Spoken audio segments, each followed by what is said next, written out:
Ya, selamat pagi Bapak Ibu Saudaraku yang dikasihi oleh Tuhan. Saya senang sekali kita pagi hari ini tetap masih berdoa, terus bersemangat berdoa karena kita tahu Allah kita Allah yang berkuasa, Allah yang sangat mengasihi kita dan mendengar doa kita ya. Bapak Ibu, eh, pada waktu kecil saya eh, pernah bertanya kepada guru sekolah minggu saya ya mengenai doa yang benar ya. Apa itu? Karena pada waktu itu saya penjual es. Doa saya adalah hari terang, kalau bisa panas terik. Tetapi di saat yang bersamaan, teman saya petani, dia berdoa supaya hujan turun. Jadi saya tanya kepada guru sekolah minggu saya, mana doa yang benar? Doa saya supaya panas terik, supaya laku jualan saya, atau teman saya supaya eh, mereka bisa bercocok tanam. Dan pada waktu itu sebenarnya saya tidak mendapatkan jawaban yang pas, tetapi dia hanya berkata, kita disuruh Tuhan berdoa untuk setiap apa yang kita inginkan. Tuhan tahu apa yang dia bisa jawab. Ya, nah, saudaraku, penting sekali kita mengerti pokok doa yang benar.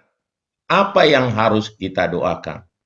Karena memang Yakobus berkata, kita mungkin berdoa tetapi kita salah berdoa. Jadi kita bisa juga salah, pokok doanya salah. Jadi penting sekali kita mengerti pokok doa yang benar, ya.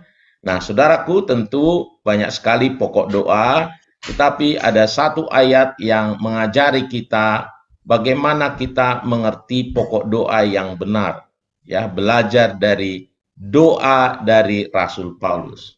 Dan pagi hari ini saya rindu kita boleh mengerti doa dari Rasul Paulus ini menjadi pokok doa yang benar. Tentu bukan untuk semuanya, tetapi ini hanya untuk doa bagi jemaat Tuhan. Nah, saya akan share kepada kita semua firman Tuhan dari Efesus 1 ayat 16 sampai 20. Ya. Efesus 1 ayat 16 sampai dengan 20. Ya. Ini Rasul Paulus berdoa gitu ya kepada jemaat Tuhan yang di Efesus. Ya. Aku pun tidak berhenti mengucap syukur karena kamu. Jadi Rasul Paulus ya tidak berhenti katanya mengucap syukur kepada jemaat Tuhan itu, dan aku selalu mengingat kamu dalam doaku. Jadi ini terus-menerus mengucap syukur dan berdoa kepada jemaat Tuhan ini. Dan saya pikir ini yang membuat juga karena kita tahu pokok doa yang benar, ini yang membuat kita nanti terus saja berdoa dan berdoa terus, saudaraku. Tidak bosan-bosan. Tidak, terus kita teguh ya berdoa. Kenapa? Karena pokok doa ini ya. Nah, apa yang didoakan oleh Rasul Paulus? Nah, perhatikan ayat 17-nya ya. Dan meminta kepada Allah Tuhan kita Yesus Kristus, yaitu Bapa yang mulia itu. Dia minta kepada Tuhan, satu, yang pertama pokok doanya adalah supaya ia memberikan kepadamu roh hikmat dan wahyu untuk mengenal dia dengan benar. Nah, yang pertama pokok doa dia adalah bagaimana supaya jemaat Tuhan itu ya diberikan roh hikmat dan wahyu untuk mengenal dia dengan benar. Supaya mengenal Allah kita itu dengan benar, kita memerlukan roh hikmat dan wahyu. Supaya kita mengerti apa yang kita doakan. Kalau kita mengerti, kalau kita berdoa sesuai dengan kehendak Allah, kita mengerti Bapa kita, maka pasti kata firman Tuhan, Ia mengabulkan doa kita. Nah, roh hikmat, hikmat adalah bagaimana menggunakan pengetahuan itu, ya, bagaimana kita menggunakan pengetahuan di situasi dan cara yang pas. Kita mengenal Raja Salomo, orang yang paling berhikmat, dan ketika dikatakan dia orang yang paling berhikmat adalah karena suatu kali dia pernah memutuskan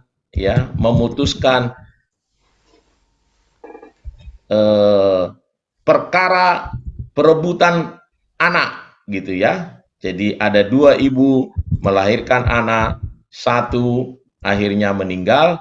Nah, lalu ibu yang meninggal ini mengambil anak dari yang tidak meninggal itu. Lalu mereka bertengkar, lalu berkata, ini anakku, lalu dibawa kepada Raja Salomo, ya. Nah, yang hebatnya Raja Salomo dapat memutuskan siapa ibu yang sebenarnya dari anak itu. Dengan apa? Dia berkata, oke, baiklah, kita bagi dua saja anaknya. Kita potong setengah untukmu, setengah lagi kepada yang lain. Lalu ibu yang benar berkata, oh jangan, lebih baik berikan kepada dia sepenuhnya daripada anak saya mati, katanya. Yang satu berkata, oh ya baik, Anda bijaksana sekali, kita potong, karena dia pikir supaya anaknya ya bukan hanya dia yang kehilangan anak, ya. Lalu dari sana Raja Salomo katanya memutuskan, karena hikmatnya memutuskan siapa ibu yang sebenarnya dari anak itu, ya. Nah, saudaraku, apa itu yang terjadi? Sebenarnya ada pengetahuan yang berkata, ya, ibu itu pasti sayang pada anaknya, gak mungkin gak sayang. Dan rasanya semua orang tahu, tetapi Raja Salomo tahu betul memakai pengetahuan itu di situasi yang tepat. Itulah hikmat. Nah, penting sekali jemaat Tuhan diberikan roh hikmat dalam menghadapi situasi yang begitu rupa ini. Karena tentu, saudaraku, bagaimanapun Tuhan izinkan situasi yang sulit ini bukan untuk mencelakakan kita sebagai kita orang yang percaya. Karena Alkitab berkata, Allah turut bekerja dalam segala sesuatu mendatangkan kebaikan. Sehingga kita sebagai orang percaya, mestinya di situasi yang buruk sekalipun, kita harus mendapatkan kebaikan-kebaikan Tuhan. Mendapatkan suatu keuntungan-keuntungan dari setiap kesulitan yang kita hadapi. Tentu itu bisa kalau Tuhan memberikan roh hikmat kepada kita. Dan satu lagi, roh wahyu, suatu penyataan, tentu ini mengenai masa yang akan datang.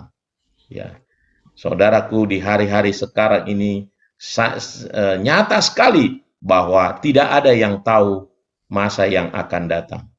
Ya, itu sebabnya bisa di lockdown 2 minggu dulu, seminggu dulu, dilanjutkan lagi, karena pada dasarnya kita tidak tahu masa yang akan datang. Tetapi kalau Tuhan memberikan roh wahyunya kepada kita, kita bisa dinyatakan penyataan-penyataan Allah yang luar biasa, sehingga tahu kita apa yang akan terjadi hari esok. Luar biasa. Jadi, Bapak Ibu Saudaraku yang dikasihi oleh Tuhan, nah Rasul Paulus berdoa supaya jemaat Tuhan itu diberikan roh hikmat dan wahyu. Mari kita berdoa supaya jemaat Tuhan memperoleh roh hikmat dan wahyu dan mengenal Allah kita, Allah yang benar itu. Nah, yang kedua, pokok doa lagi dari Rasul Paulus adalah supaya ia menjadikan mata hatimu terang, agar kamu mengerti pengharapan apakah yang terkandung dalam panggilannya, betapa kayanya kemuliaan bagian yang ditentukannya bagi orang-orang kudus. Yang kedua adalah supaya mata hati kita ini katanya terang melihat kemuliaan Tuhan yang Tuhan sediakan.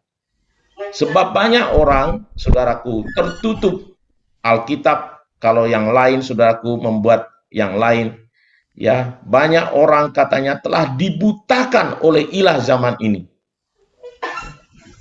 Nah, yang Tuhan mau adalah mata hati jemaat Tuhan ini menjadi terang, melihat kemuliaan Tuhan, bukan hanya melihat penderitaan, melihat oh saya diberkati Tuhan, ada eh, ada sukacita, ada berkat, itulah baru ada Tuhan yang hadir. Tidak.